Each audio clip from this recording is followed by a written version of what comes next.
It is now my pleasure to introduce the moderator of our first of our two panels today. Lucie Tedesco was appointed Commissioner of the Financial Consumer Agency of Canada in 2013 after serving as Deputy Commissioner beginning in 2008. Not long after becoming Commissioner, Lucie was appointed Vice Chair of the International Financial Consumer Organization, which is a global group of supervisory authorities responsible for financial consumer protection. A member of the Ontario Bar, Lucie knows firsthand about the financial services industry, having held senior leadership roles with major Canadian financial institutions. Earlier in her career, Lucie was with Export Development Canada, where she served as a vice president. Now, most importantly, not only is Lucie one of the smartest people I know, but she's also one of the nicest. Please welcome Lucie Tedesco.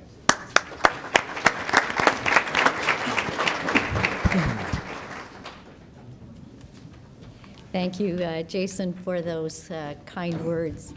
Bonjour, that's what we say in Canada. Bonjour, welcome. So welcome everyone to this session on that focuses on the financial literacy of our young adults. I'm so glad that you could all join us today, not to mention that I'm very excited to be here myself. This is definitely an event I look forward to every year. And we're very lucky this year to have a panel made up of distinguished guests around the world who will provide us with their experiences and their views on the use of mobile technologies to strengthen the financial literacy of our young adults. And this topic is really of particular interest to those of us who work in the space, because we all know that young adults, those in their early 20s, really live and breathe by their mobile devices. And their tablets, their smartphones are really their go-to method of communicating, of purchasing goods and services, and doing their banking. So clearly, when it comes to improving the financial literacy of this segment of the population, it is imperative that we factor mobile technology into the equation. The prevalence and the dependence on mobile technology contributes to what is, in my view, the greatest or the most significant money management challenge faced by young adults today, and that is easy access to cash and easy access to credit.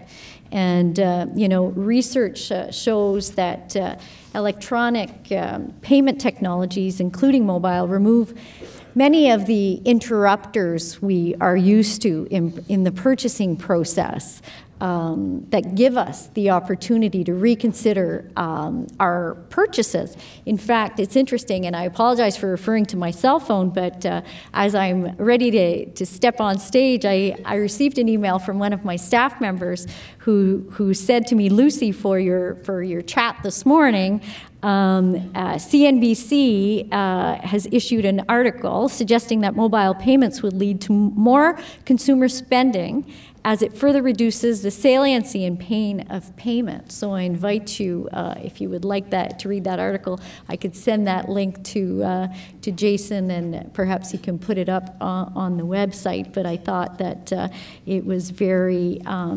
timely to receive this email. So there's no question you no longer have to get your checkbook out or go to the bank to get cash. Technology makes spending that much easier. It's really painless and to spend and to quickly borrow funds you might otherwise have difficulty repaying. And last fall, our agency, the Financial Consumer Agency of Canada, we held consultations on the financial literacy of young and adult consumers. And we found a few findings. And the first finding was that people need to start learning money management early, and they need to continue to learn throughout their life. And that we should really be focusing on simple key messages, such as paying your bills on time or tracking your expenses. And that Financial literacy really works best at key life transitions, such as paying for your education or moving out on your own. We also found that mobile technology presents a tremendous opportunity for us to reach our millennials. And we should use that means to teach them as well. And finally, in order to change behavior, social attitudes about money and credit must change as well. We also realize that there's a need to inform consumers about privacy concerns around using mobile financial applications.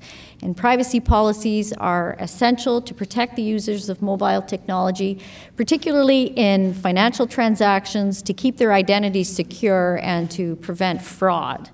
So I think we really have to leverage mobile technology to build financial literacy where and when millennials will use it. And as regulators, we also have to keep pace with the fast evolving mobile payments industry to ensure that millennials, along with consumers at large, are well protected. Now, please allow me to introduce our panelists. To my right, Amando Tetangco, Governor of the Central Bank of the Philippines, or BSP, is a career central banker. For over 4 decades, he has occupied different positions in the organization. Governor Tetangco is credited with strengthening the bank's ability to promote growth and stability through monetary, banking, and payment system policies. And he has made significant progress in promoting a more financially inclusive system. Prior to his appointment, he was deputy governor in charge of the banking services sector, economic research, and the bank's treasury. To my immediate left, I have Mr. Stephen Ciobo, who is Australia's Parliamentary Secretary to the Minister of Foreign Affairs and Parliamentary Secretary to the Minister of Trade and Investment.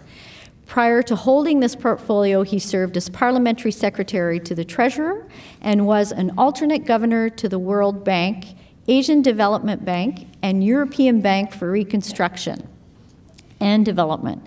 Before entering Parliament in 2001, Mr. Ciobo had built a professional career as an executive in the Economic Reform Unit at international firms, Coopers Lybrand, and later Price Waterhouse Cooper. And to his left, we have Madame Georgette Jean-Louis. So, bonjour, Madame. Madame Jean-Louis is an executive member of the Board of Governors of the Central Bank of Haiti and is very involved in the national strategy of financial inclusion in Haiti. Previously, Madame Jean-Louis served as COO of FundCause, the largest microfinance institution in Haiti. Over 24 years, she has gained diverse experience in various spheres, including regulation and supervision, auditing and controls, governance, and operations. Now, before we begin, I would like to reiterate that you are all invited to submit questions and participate to the discussion by submitting your questions on Twitter at #FinLitSummit. Now, I would like to open the discussion with my first question to Stephen. Stephen, I understand that nearly 2/3 of Australians actually have smartphones. And given this pervasiveness of smartphones among the millennial Australians, in your view, do you feel that we can harness this medium to deliver financial literacy? Thanks, Lucy. Oh, well, it's good to be here, and thank you very much for the opportunity. Sorry. Oh, is that better? All right. I was just saying thank you for the opportunity to be here. Look, Australia does have a very high penetration. We're early adopters when it comes to digital technology. I think Australia tends to be a bit of a market that a lot in that space like, because we're a relatively small population of 23 or so million. So we do seem to have a high take-up rate when it comes to digital technology, as well as a lot of innovators in the electronic payments space. And so those, I think, work effectively at putting us at the forefront when it comes to payment systems and payments that are made. I do think the challenge for us with millennials, and I was reflecting as I was sitting here in the introduction upon the changes that we've seen take place. And there's absolutely no doubt that as people increasingly use credit and increasingly use digital money rather than actually forking out cash out of your wallets, a concept that of course everyone in this room is familiar with, there are lower and lower levels of resistance to what that expenditure actually means. And there's a US comedian, Louis C.K., who I'm sure many people are familiar with, who on one of the late night TV shows made the comment about, well, when he was growing up, he got $200 from the bank on a Friday, and if he ran out of money by Saturday morning, that was it. He didn't have access to any more money until Monday morning. Whereas today, for younger Australians, Americans, Canadians, whatever, they of course have effectively almost an unlimited potential through the use of credit linked to their mobile phones in the main, their smart devices, to keep making payments that go well and truly beyond what they may have budgeted. So, like everything, it's a challenge, it's a risk and reward, but it comes back to the fundamental need in people's minds to make sure that they understand that that's not just some esoteric cash that they're spending, but it actually is the same as pulling it out of your wallet, of course. Exactly, thank you. My next question is for you, Governor. Governor, in Canada, when we compare youth 18 to 25-year-olds with other adults, we find that their levels of financial literacy are lower, and that they are less aware of their rights and responsibility, and perhaps more inclined to make impulse purchases. And I'm told that in your country, millennials make up have an approximate number of 27 million and make up, I guess, about a quarter of your population and about half of your workforce. So given these data, are you concerned about the potential long-term effects that low financial literacy levels among youth could have on your country's economy? Thank you, Lucie. Well, first of all, I would like to thank the organizers for inviting me here, the Federal Reserve Bank of Chicago and Visa. I believe that this is an important forum, and I'm very glad to be here. That is a very important question. And I think it's a question that is faced by a number of emerging market economies, not just the Philippines. But my answer to the question with respect to my own country is that while this is going to be a challenge, I'm not worried. And my optimism is based on three things. One, the financial capability levels of Filipinos are improving. Two, knowing where the gaps are will enable us to identify ways to bridge them. And three, there are observed characteristics of millennials upon which we can build our financial education efforts. Now, on the first, I'll just cite the findings of Citi. The Citi Financial Quotient Survey reports that the Filipinos' FinQ has been on an upward trend from 48.9% in 2000 to 53% in 2013. Filipinos are said to be placing increased importance on planning personal finances, ownership of financial products, such as investments and insurance, and there is a general optimism about their financial future. Now, on the second, while there have been improvements, we are of course cognizant of some generational gaps in key areas of managing day-to-day finances and planning for old age expenses. Preliminary results of our Financial Capability Survey, which was done together with the World Bank, show that our younger adults struggle more than their older counterpart groups, meaning those above 35 years old, when it comes to budgeting and not overspending. This is an area that we need to focus on in our financial education efforts. And I believe that knowing exactly where the gaps are will enable us to develop targeted solutions to address them. Toward this end, it's most important to gather and analyze data, I believe, and on a regular basis. Policies should be data dependent, and they should be informed by the evidence when it comes to policy making and program design. And finally, I believe that there are certain characteristics of millennials that provide opportunity to build financial capabilities, as long as these are properly harnessed.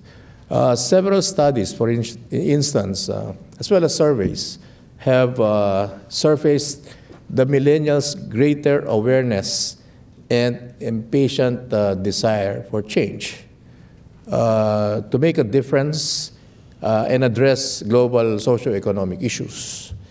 A study on millennials worldwide showed that 84% of millennials believe that they have the potential to change the world for the better. And millennials tend to feel personally touched with events that occur in countries other than their own, whether it be a calamity or an economic slowdown. So financial literacy efforts could capitalize on this and build on this generational distinction. Messages can be couched focusing on the importance of financial capability, not only in terms of the effect on the individual's personal life and well-being, but also the impact on the broader society. And we can capitalize on that clearly. And our messages can capitalize on this nature of millennials and rally them toward the cause of improving financial capability of their generation for the future of their economies. So it's like, man or woman, not only for oneself, but for others as well. Thank you, Governor. Thank you very much. I'd like to turn now to Madame Jean-Louis and ask you, Madame Jean-Louis, what has your country, what are some of the challenges that Haiti faces in terms of financial literacy, and what has Haiti done in terms of strengthening the financial literacy of its citizens, and in particular, millennials? Thank you, Lucie. Good morning, everybody, and thank you for Visa and the Federal Reserve for inviting me. Haiti is known around the world. I mean, I have to say, after the earthquake, everywhere I go, that's the only question people are asking me. That's all they know about Haiti. It is true that we have faced with a lot of challenges before the earthquake and after the earthquake. And our population is extremely young. More than 50% of our population is under 21. And that means the segment that we are talking about this morning, it's extremely important for us. One of the, I have to say, the biggest challenge we have facing our millennials is economic inequality. It is true in the past, we were known to have a very high percentage of illiterate youth. Over the years, a lot has been done to educate. So we still have a lot of challenges in education, but as for the youth, close to 87%, according to the World Bank, they are educated. That means that we have a lot to go, but at least in education. And we saw as well after the earthquake, the use of technology helped a lot. A lot of cash for work was paid with a mobile phone. So people are using the phone. But when we talk about financial literacy, we have to use smartphone, and you need income, you need revenue as well to use them. And our youth, they are faced with that revenue inequality problem. That means all the programs that has been done, either from the NGOs to the private sector, and we can see it works. Even the government have used the smartphones to pay, for example, for social stipends, for everything. It works. However, when we talk about scaling it, that's another story. To use it in terms of literacy, what the government has done recently, when you presented me, you say that we work with the National Strategy for Financial Inclusion. I am a board member of the Central Bank. Our main role really is financial stability. However, in a country like ours, talking about financial stability, it's one thing. Talking about monetary policy is one thing. But at the same time, it is extremely difficult to talk about those big concepts when the population you're supposed to serve is extremely poor. That's why the central bank has been involved as a coordinator, because it is not our main mandate. But somebody had to do it. Somebody has to take the leadership to do it. So with the help of the World Bank, we had work in the national strategy of financial inclusion, so we can know where are we going. And a big part of that piece of work is financial education and financial literacy. Of course, like I told you, the millennials represent like one of the biggest chunk of our population. We have to find ways to educate them financially. And we think in the future, this is, we launched the national strategy September 30th. We didn't want to do it as the central bank. The president of Haiti, President Martelly, launched the strategy. Of course, the government formed like a presidential committee with all the stakeholders, ranging from the Ministry of Education to private sector, a lot of government and the private sector.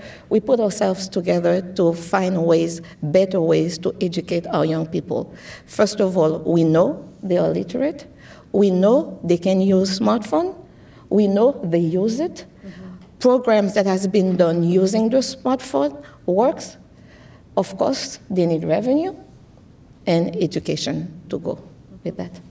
Thank you, Madame Jean-Louis. That just brings to mind, in Canada, we're currently developing a national strategy for financial literacy because we found that, our government found that the financial literacy initiatives were happening everywhere, but there was not a coordinated approach to financial literacy.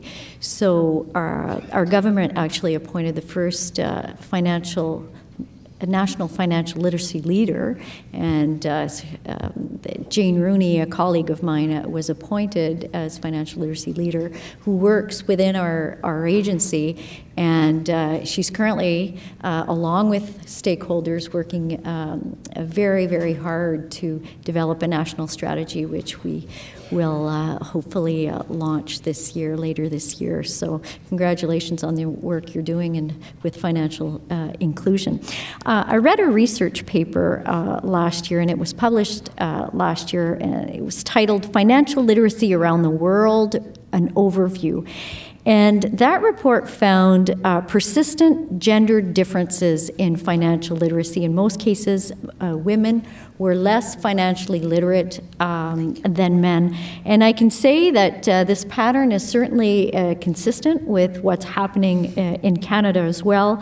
Our national survey, which is called the Financial Capabilities Survey, which is fielded every 5 years, was fielded again in 2014, and its results found that on average, women scored lower than men on objective assessments of financial knowledge. So I was wondering, I'd open the question to the panel. Could you, in your view, do women in your countries face unique financial or educational challenges? Woman? Mm-hmm. I can start.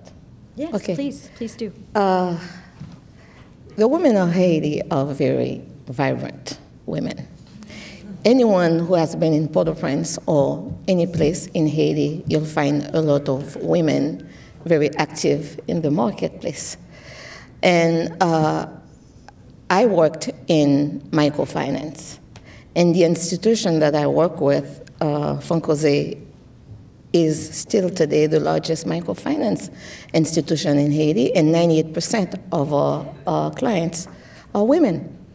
Because we do believe, sorry, men, that we do believe when women are financially literate and they have financial opportunity, the whole family benefits from it. And so a lot of initiatives are going through women.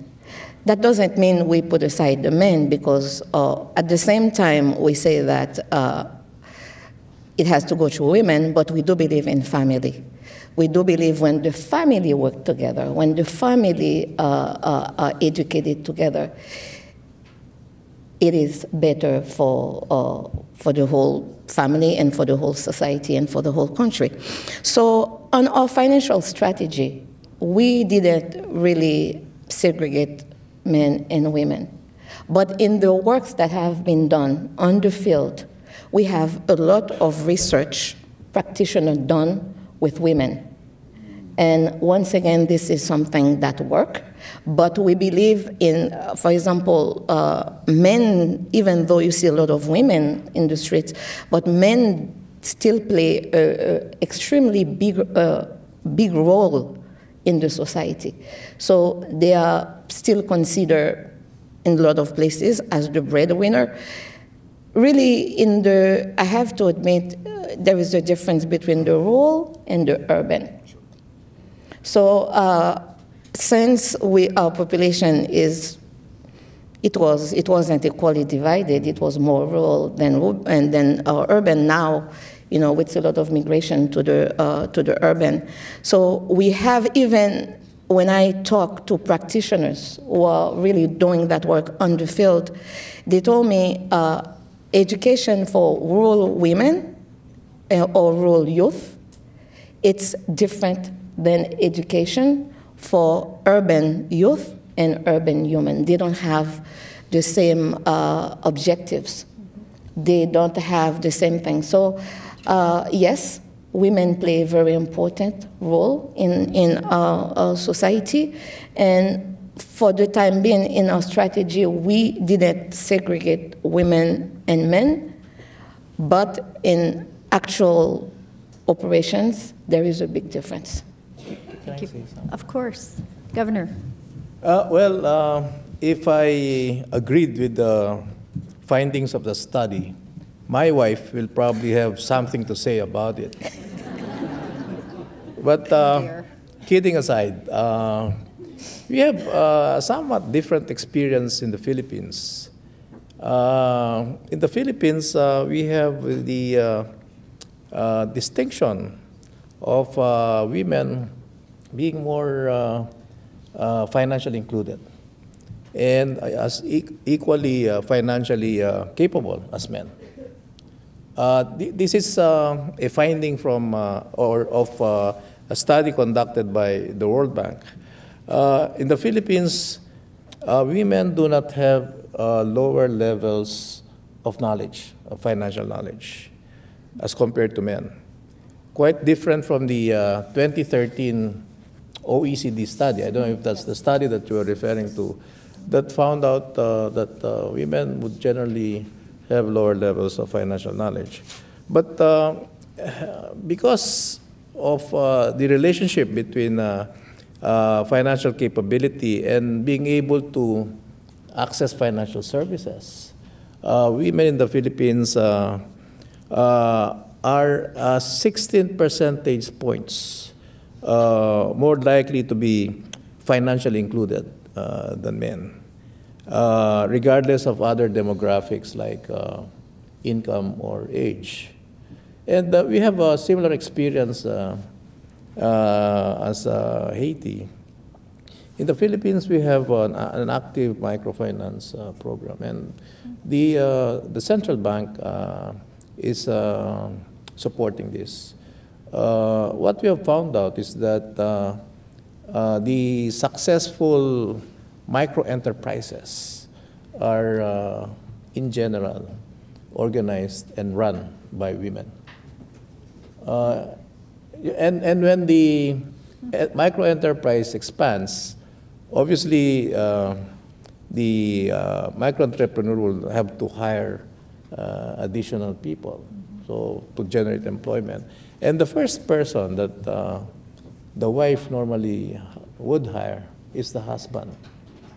So it's a pattern that we see in many micro enterprises in the Philippines. We also have a Micro Entrepreneur of the Year award. This is an annual thing. And we choose the best micro entrepreneurs from the 3 major island groups in the Philippines, Luzon, Visayas, and Mindanao. And then we choose a national winner. And in most cases, in the majority, a big majority of cases, the women are the winners. It's very rare that you know, a man would win the Micro Entrepreneur of the Year award.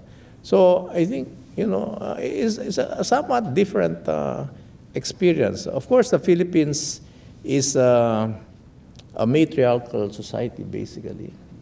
And the wife, the woman, the family would normally hold the purse strings for the family.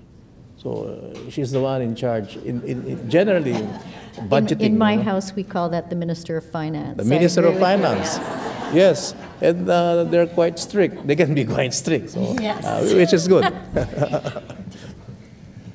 Good. Would you like to chime in, I'll just make 2 observations in an Australian context. We don't see on the research a large differential between males and females.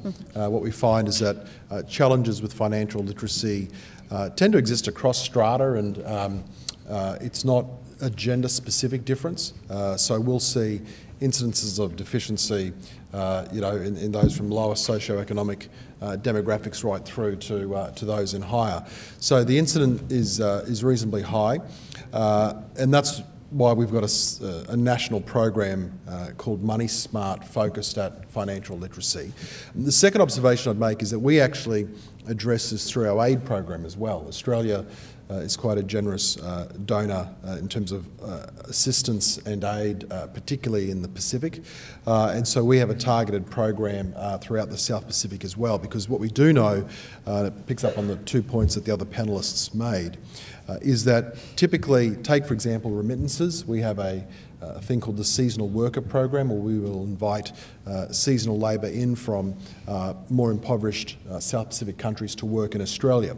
What we know is that remittances that go back into their own countries from men tend to be lower, from women they tend to be higher, but obviously there's challenges because predominantly the principal caregiver is a female, and so there tends to be a higher incidence of men that will work in Australia under that seasonal worker program.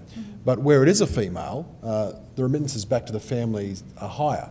And so the challenges that we've got tend not to be, when it comes to genders, about changes in financial literacy, but more so about the ability to provide for their family and what the implications of that are. So we know that over the longer term, women typically will have more deficiency when it comes to superannuation, our superannuation system, and providing for their retirement because they have larger periods outside of the workforce. Well, thank you. I mentioned in Canada we did follow the trend, but it's not a significant difference between men and women, but there still is a difference. Sure. We would like to see women perhaps do a little better. So now I'm going to attempt to take my first Twitter question. Wish me luck. So question 4. I'm hoping they'll put it up on the screen, is from Rhiannon Trail. And the question is, many people feel ashamed about their lack of money knowledge. How can we combat this? Does anyone want to take that one on? Well, like anything, I think we've got to break down the stigma. The challenge really and this is I'll speak about it in an Australian context again. The key part of our National Money Smart program is to make sure that we introduce concepts about financial literacy at a relatively early age. I saw, I think Avengers 2 was released in LA 2 nights ago. The reason I mention that is because as part of our program, for example, we've got Avengers comic books. And the characters in those comic books actually deal with financial literacy, and it starts at a very early age. And I think that by breaking down stigmas and by making people realise that it's not uncool to have questions around literacy, then that's ultimately, of course, the way that you address it. That's right. Thank you. Does anyone else want to chime in on that one? Well, I think. One way to address that is to try and segment the market or the audience, have a more targeted economic and financial learning approach. In the Philippines, for instance, we have a national program for economic and financial learning. And we have selected certain segments of society as our priority groups. For instance, there is one segment, the group of overseas Filipino workers and their beneficiaries. So we teach them saving and investment. As the Member of Parliament of Australia mentioned earlier, workers in other countries would normally send money back home. So we, gather these people in different parts of the country and give them lessons on saving and investment. Another group is the group of the millennials and college students. I mean, we're talking about millennials, and it's important because this is the group that will form the bulk of decision makers and consumers in the future. So we teach them budgeting and planning.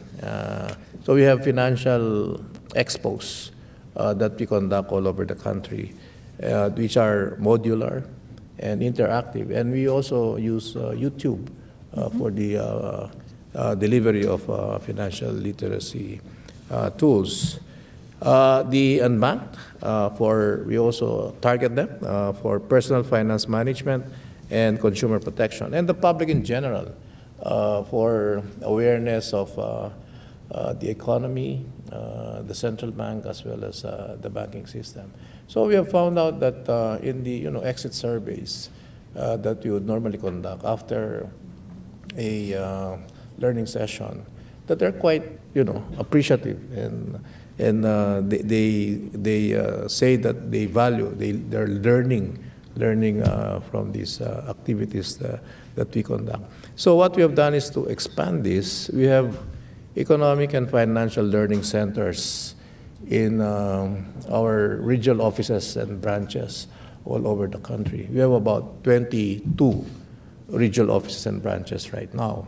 So we would conduct learning programs in these centers, and these centers can also serve as a source of information. People can go there, do research, ask questions, access the database that we have at the head office on a real-time basis. So we're trying to, as you said, the need for financial literacy is simply huge. And it is important that the efforts of the different agencies, government agencies, as well as private sector entities, be coordinated.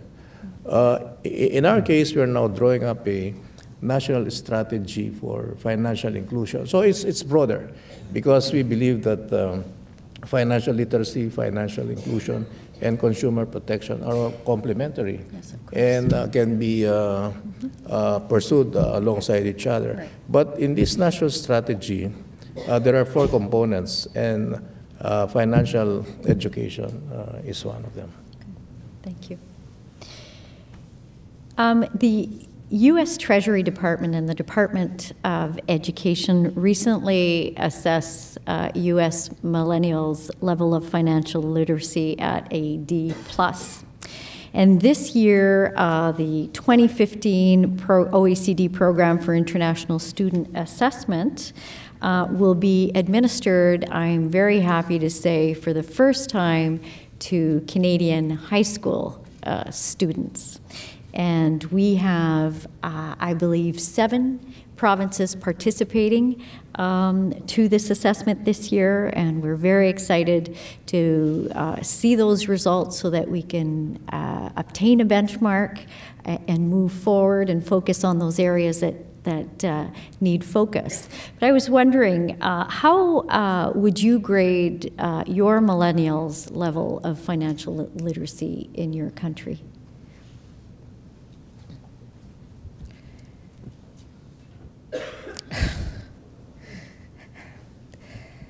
I would go extremely low, because for several reasons. Access to financial tools and financial services are one thing. And having the income and the revenue to practice on these tools are other things. In our case, both of these are challenges for us. It's not only that. For example, I had the opportunity to teach a class of bright young people, and my teaching was to show them a financial statement, to give them, just basic what is a financial statement is. And one of the smartest kids, and one day, it was about a month, and one day I say, it is open class. Ask me any questions you want. And there was a young woman, extremely very bright young woman who was top of her class. And she raised her hand. She said, you say any question? I say, yes, any question. And she told me, how do you write a check? For a lot of people, you see, the first question I didn't want to weigh in, it's because, it was for time purposes. It takes a lot of courage for people to ask questions about financial literacy among those who are supposed to know the answers. When, for example, it is yesterday, I came in Chicago one day earlier, and I asked that question to an American millennial, since I'm from Haiti and I wanted to see the difference. I asked him because he's working. He's a real estate agent, early 30s, been to college. And I asked him about financial literacy. I asked him, would you use your smartphone? He's like, yes. if there is an app that tell me, do A, do B, put $50 aside, put $20 aside, I would do it. She's like, I don't have a 401k. I don't know what these things mean, and nobody tells me. So these challenges, they are there.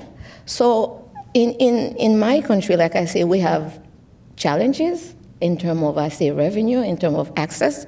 Everybody expects for my millennials to quote law. But the question is, it's not only my millennials who quote law. It's a lot of people around the world.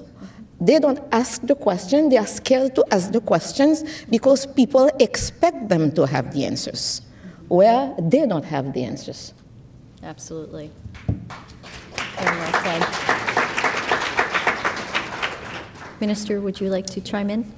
I think Australia is not too bad in relative terms, but obviously there's always scope for improvement. We've had rolled out now for a number of years our Money Smart program, and that is having a positive impact. And it really operates at two levels as well, because there's a whole suite of professional products available for teachers to use, because we know that it's got to be part of the education program, and so there's resources that are available online, and it literally receives tens of thousands of hits from the teaching profession to be able to draw down those resources and then use them in the classroom to help promote financial literacy. So we've made improvements. There's still obviously more scope to go.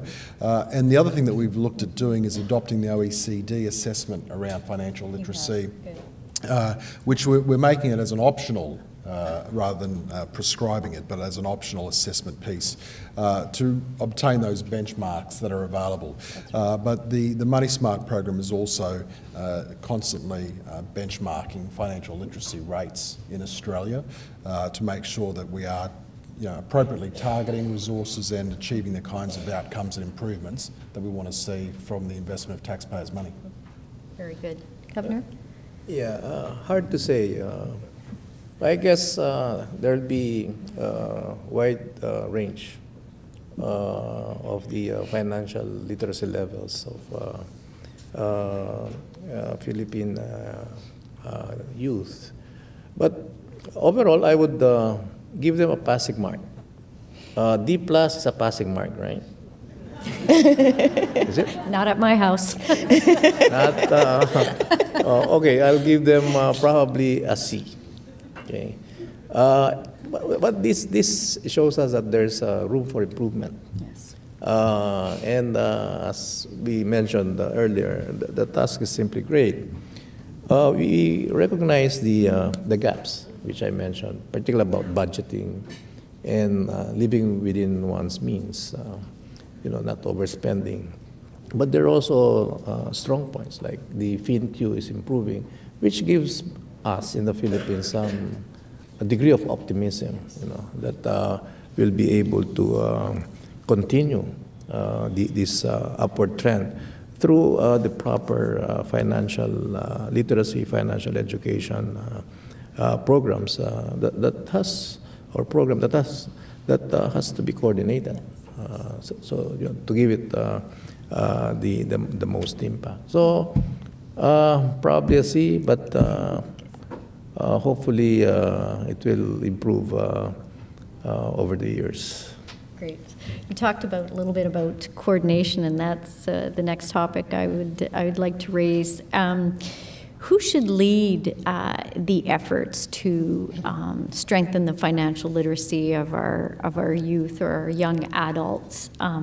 Who should bring the tools to the millennials? Is it the financial services companies? Is it the government, technology or mobile device developers? Who, in your mind, should lead that effort, if anyone? Minister? I'll lead out. Well, the way it's structured in Australia, and we've had reasonable success with it, you want it to be obviously a broad array of stakeholders. So we've got our Money Smart program, there's a board, that sits that's responsible for driving that program, and ultimately it sits within an agency, the Australian Securities and Investment Commission, which is a federal government agency that's charged with looking at all matters to do with investments and security. But they have this board that sits as part of ASIC, and it's not a management board, it's an advisory board, and they drive the Money Smart program. The members of the board include financial services stakeholders, educators, and it's led by, for lack of a better term, a national financial champion, a guy by the name of Paul Clitheroe, who is a high-profile financial specialist in Australia. So he's able to draw upon his contacts and leverage his profile to drive the importance of financial literacy in Australia, and the collaboration that's achieved by the various stakeholders represented on the board mean that it can provide the leadership role that's required. The vast bulk of the financing of their activities is undertaken at taxpayers' expense, and so we provide the resources for that board to then work with those that reach out, as I said, across all strata in society to drive that financial literacy program. And I think that collaboration works effectively. I always think you'll struggle a little bit to get the kind of financial support entirely from the private sector that you would be required to drive a national program. So I do think it does fall back on government to recognise the public good that flows from investing in improved financial literacy. That's been the structure we've adopted. There are shortcomings, but by the same token, it's been reasonably successful, and we've had buy-in from private providers as well, which is important. So I think it's all up a fairly sound basis upon which to build a national program. Thank you. Others?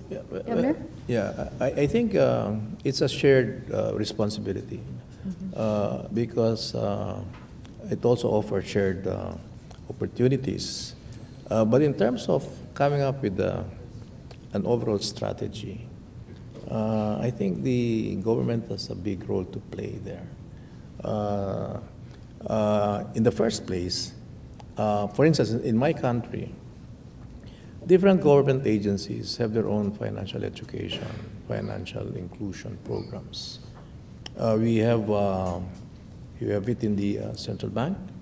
The Department of Social Welfare and Development has its own.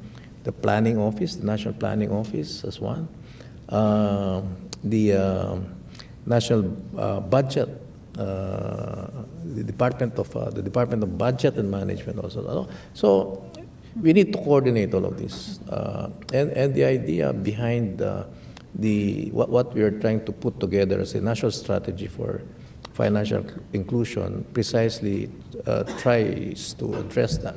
So it's going to be, a single platform where we can coordinate our efforts, but it's not limited to the government. The private sector will also have to be involved. As I said, the need is just tremendous, and you've got to have all the sectors of society contribute to this effort, and of course, when you say private sector, the telcos would have an important role to play, and telcos would normally coordinate with government in terms of what the government has in mind in terms of where it wants to take the national financial inclusion strategy moving forward. So I think everybody has got to pitch in. But at the start, initially, I think the government will have to define a strategy for financial education and financial inclusion. I think I like your point about shared responsibility. What we found in Canada was that there were numerous, the private sector, the nonprofit sector, the government, were all working on financial literacy initiatives, and we recognize the importance of each stakeholders' participation. And with our national strategy and appointing a leader to lead that strategy, the effort is really to coordinate all those efforts so that there isn't duplication, so that there are, so that we can share best practices and our knowledge, and we can coordinate and measure our efforts as we try to move the bar to strengthen financial literacy of Canadians. I would perhaps take another Twitter question. This one is from Ian Angotti, and his question is, how can you begin to save and invest when you're barely making it as it is? It's a good question.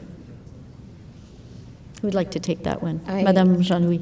Okay, I go on that one because it is extremely difficult to make it in a short. However, I have seen programs like that.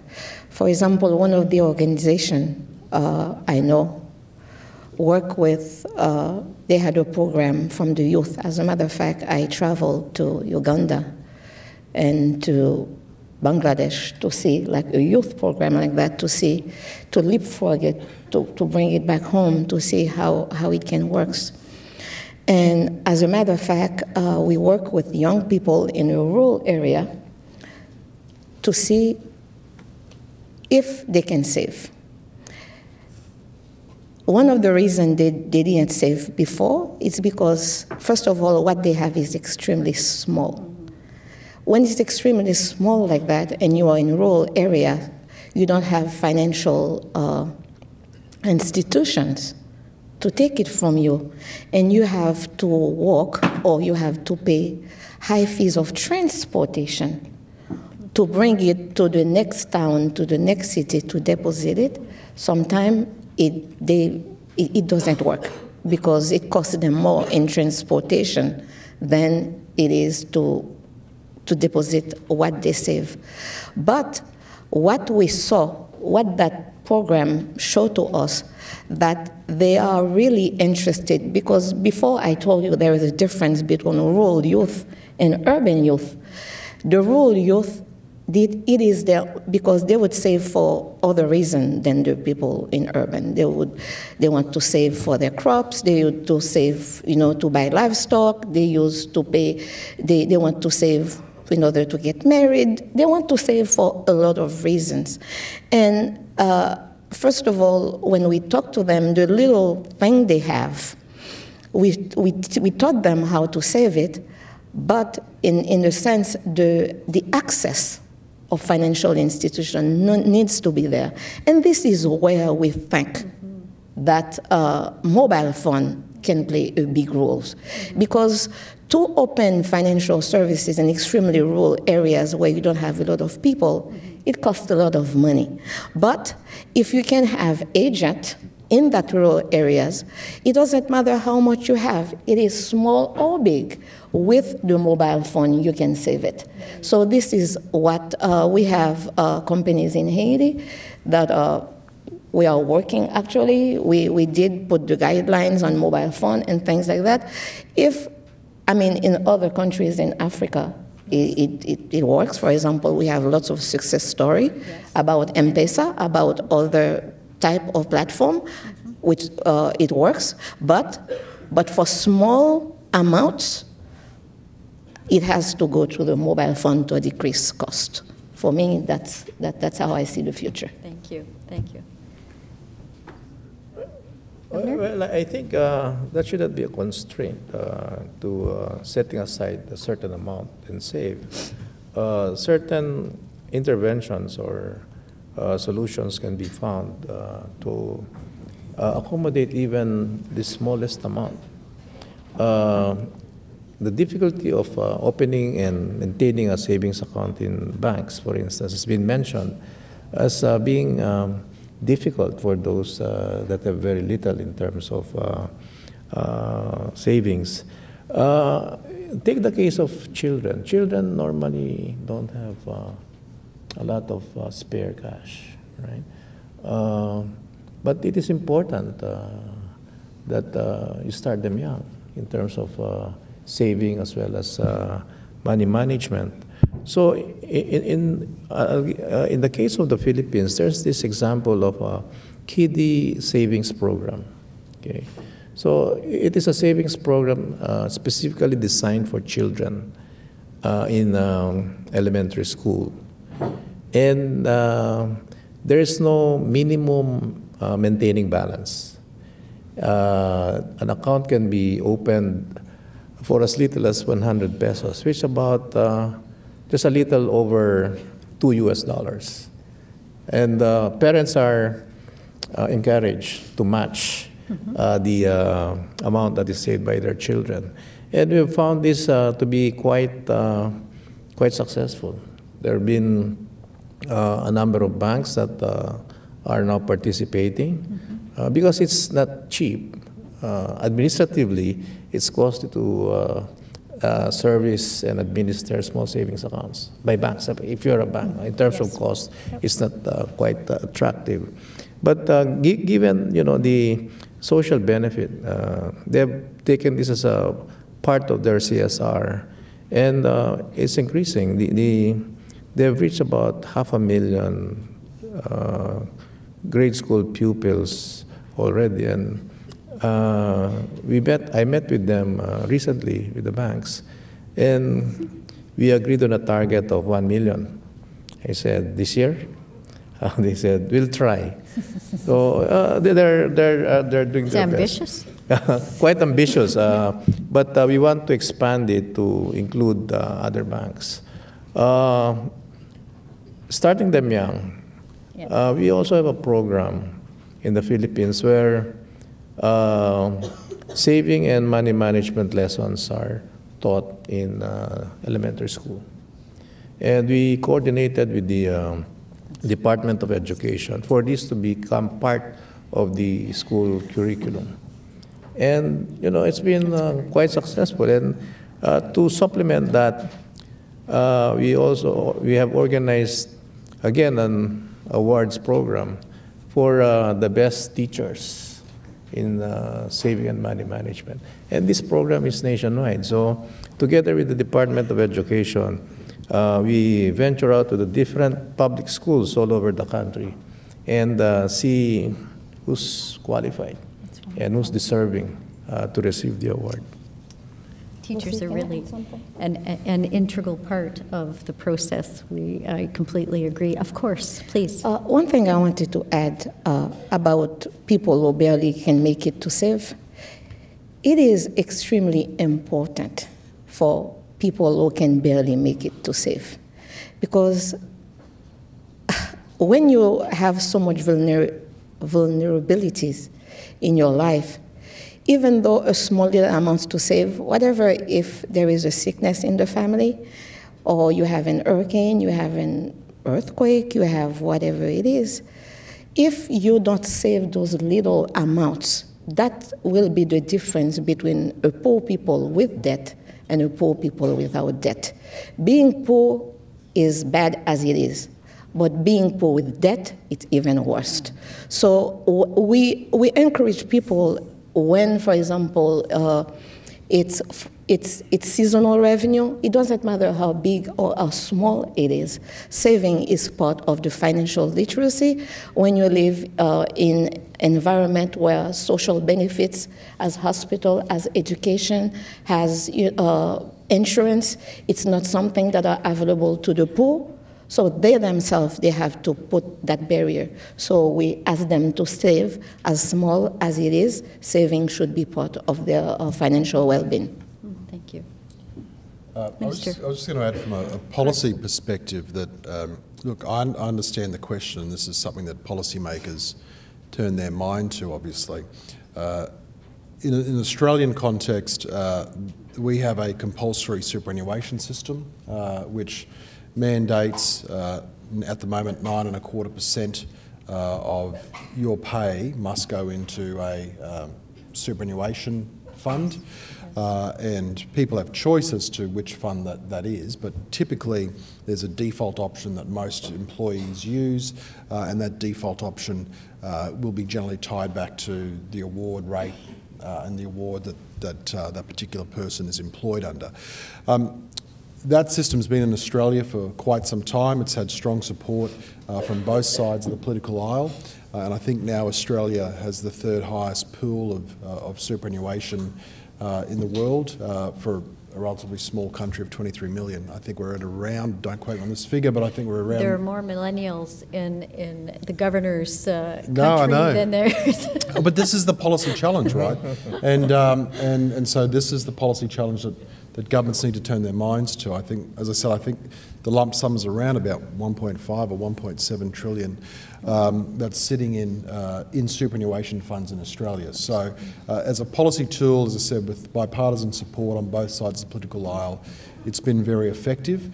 But it's also important to recognise that for those that are struggling to get by, that there's also some regulation around the extent to which credit is provided. And I think it goes to your point about it is obviously tough if you're already impoverished without having additional debt on top of that. And there is unfortunately often a strata that would be very willing to lend credit and high-priced credit contracts to those in that demographic, knowing that they need easy access to cash. And it's a bit of a fine line between the extent to which you offer, we colloquially refer to them as payday lenders, whether the extent to which you regulate that sector because people do need access to it, but you don't want them to be taken advantage of, and that's part of the policy challenge we deal with as well. That's right. That's right. We have the same challenge in Canada. So as we conclude the panel discussion this morning, if you could each perhaps give us one takeaway that could help from this discussion that could help improve financial literacy in your country, what would that be? Well, this has been a very productive discussion. And I've gotten so many insights and learnings. I'm not going to give you one takeaway. I'm going to give you three. There you go. Because of the richness of the exchange. It has been rich. The first takeaway is that we need to talk the language of our target audience, in this case the millennials, in fora that are relevant to them. And I think this kind of a discussion is quite relevant given the people that I see around and those that are participating electronically. The second takeaway is we talked about the use of technology. It is good for getting the message across to a broader audience. But at the same time, there are certain aspects that also have to be personalized. There was a study that was conducted in the Philippines among rural banks with respect to borrower behavior. And the control group was in terms of the timing and the framing of the message and the personalization, whether the name of the loan officer was included in the text message. And the findings are quite interesting. The timing and the framing of the message didn't have any considerable impact on behavior. But the personalization had a very significant impact.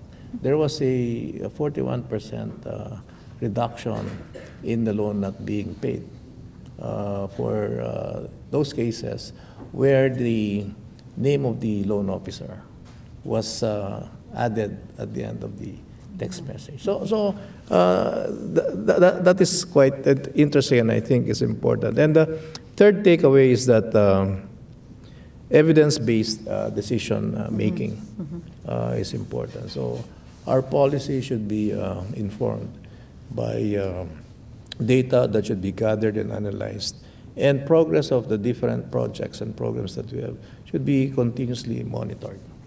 So I think if we are able to do this, then hopefully we'll have more success in financial education in our countries. Good. Thank you, Governor. The others, a takeaway you might go home with? I mean, it's obvious for me I should go home to, when you ask me if I'm on a panel like that, they ask me for the score for me not to say pretty low. It has to be higher than it is right now for my millennials. This is the majority of my population.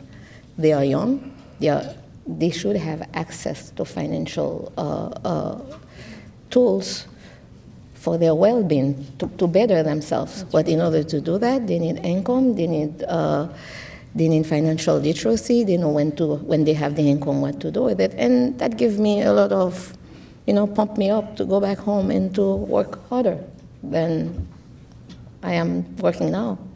Thank you. Thank you. Minister.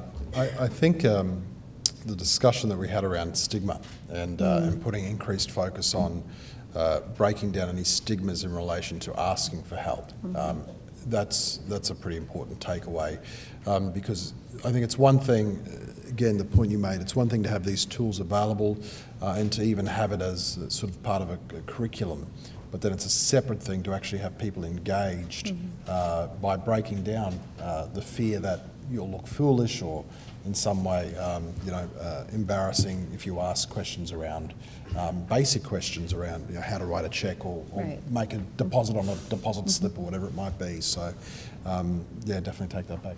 Good, thank you. Well, just for my part, I'd like to conclude by emphasizing that I think it's important that we empower our youth to take responsibility for their own financial literacy and their own protection. And quite frankly, I do feel that mobile technology does provide an opportunity to help us achieve that, to help us reach millennials and actually teach them as well.